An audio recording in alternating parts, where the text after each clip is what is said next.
Έφτιαξα αυτή την ξύλινη πινακίδα για ένα beach bar και αυτή είναι η διαδικασία που ακολούθησα για τη δημιουργία της, εάν τυχόν σε ενδιαφέρει.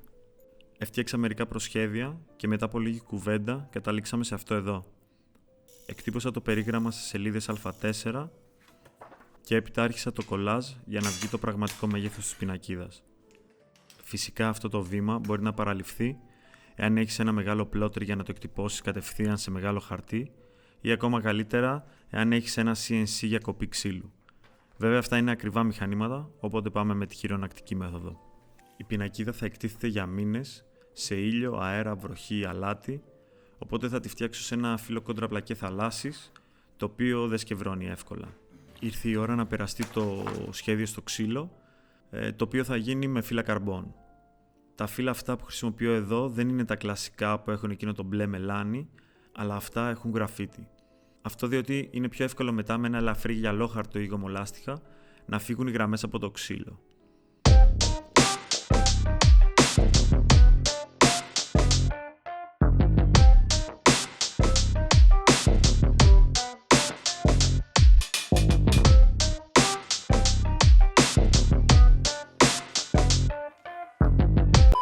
Με μία σέγα κόβω το βασικό παραλληλόγραμμο της πινακίδας, ώστε να είναι πιο μικρό και διαχειρίσιμο.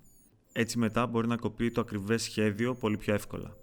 Η σέγα είναι ρυθμισμένη στην μισή της ταχύτητα, ώστε να μην σκίζει το ξύλο πάρα πολύ, παρόλα αυτά όμως θα αφήσει σημάδια στο σημείο κοπής.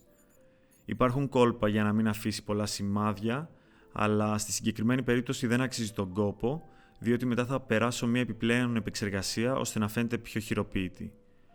Η οποία είναι αυτή εδώ όπως βλέπεις, με ένα κύλο σκαρπέλο αφαιρώ τις γωνίες του ξύλου, εκεί που έκοψα με τη σέγα.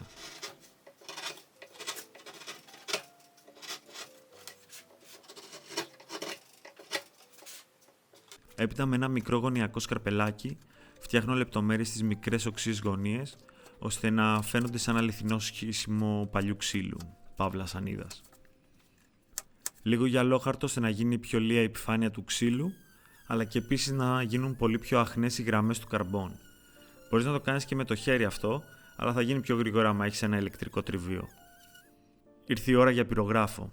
Ο συγκεκριμένος πυρογράφος είναι κυριολεκτικά από τα Lidl και μιας και ήταν εξαιρετικά φθηνός, 7-8 ευρώ αν θυμάμαι καλά έκανε, είπα να του δώσω μια ευκαιρία. Τελικά ως ένα βαθμό ήταν πεταμένα τα λεφτά, διότι αποδείχθηκε να είναι μιας χρήσης ή τουλάχιστον όχι για εκτεταμένη χρήση. Αυτό διότι όταν έπιανε μεγάλες θερμοκρασίες, σιγά σιγά άρχιζε να βυθίζεται στον ίδιο τον εαυτό και δεν παρήχε καμία σταθερότητα από εκεί και ύστερα. Ναι, μεν έκανα όλη την πυρογραφία της πινακίδας με αυτόν, αλλά με έβγαλε την πίστη και έπρεπε να κάνω διάφορες μικρές πατέντες, όπως βλέπεις εδώ, για να καταφέρω να την τελειώσω. Και μετά πήγε στα σκουπίδια.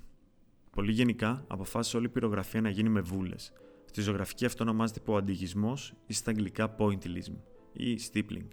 Αν εξαιρέσεις το κομμάτι του πυρογράφου το οποίο με πέδεψε, γενικά είναι μια πάρα πολύ ευχάριστη διαδικασία που απολαμβάνω.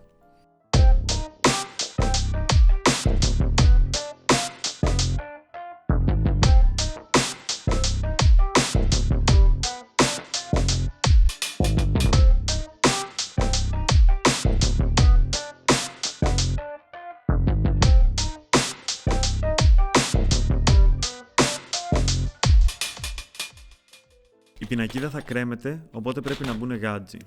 Με ένα παχύμετρο πήρα τη διάμετρο της βίδας του κρίκου, ώστε μετά να επιλέξω ένα τρυπάνι που είναι περίπου στο 1 τρίτο της διαμέτρου, πάνω κάτω.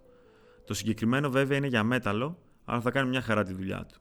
Η τρύπα πρέπει να γίνει, διότι αλλιώς αν πας να τον βιδώσεις κατευθείαν πάνω στο ξύλο, το πιο πιθανό είναι ότι θα σου σκίσει το ξύλο και δεν θα κρατάει πολύ βάρος. Γι' αυτό η τρύπα πρέπει να είναι μικρότερη από τη βίδα, ώστε το σπήρωμα της βίδας να πιάσει καλά μέσα στο ξύλο. Πόσες φορές είπα τη λέξη βίδα? Τέλος πάντων. Με ένα γωνιακό σιδεράκι ως μοχλό μπορείς να βιδώσεις πολύ πιο ξεκούραστα και να μην αφήσεις σημάδια στον κρίκο από κάποια πένσα ή οτιδήποτε άλλο. Πάντα ασφάλεια, ειδικά άμα είσαι σε κλειστό χώρο, και μετά λίγο φλόγιστρο για να παλαιωθεί.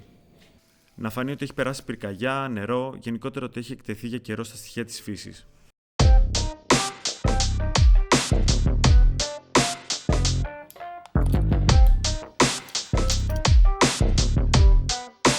Η ίδια διαδικασία συνεχίζεται και στην πίσω πλευρά, διότι η πινακίδα θα κρέμεται και ο κόσμος θα τη βλέπει και από τις δύο μπάντες.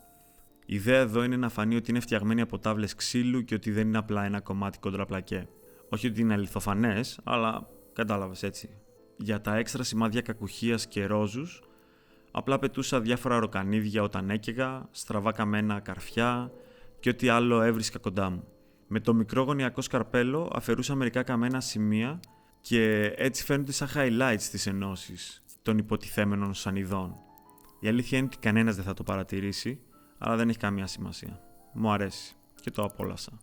Προτελευταίο στάδιο είναι να περαστεί πρώτα ένα βερνίκι εμποτισμού χρώματος πεύκου, ελαφρύ κίτρινο-πορτοκαλί ας πούμε, και έπειτα άλλα 3 χέρια άχρωμου βερνίκι εμποτισμού για εξωτερικούς χώρους. Ελπίζω να αντέξει τουλάχιστον 2 χρόνια χωρίς να χρειαστεί να περαστεί καινούριο χέρι. Θα δούμε.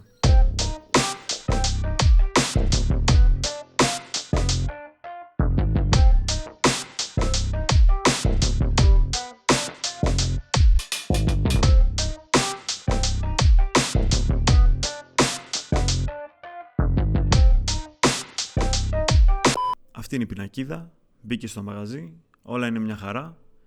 Ελπίζω να έμαθες κάτι που δεν ήξερες ή τουλάχιστον να ψυχαγωγήθηκες. Αν για κάποιο λόγο έχεις δει μέχρι αυτό το σημείο το βίντεο, ήρθε η ώρα να πατήσεις το κόκκινο κουμπάκι γιατί είναι τζάμπα. Και μπορείς να αλλάξεις γνώμη όποτε γουστάρεις. Κουτουρού!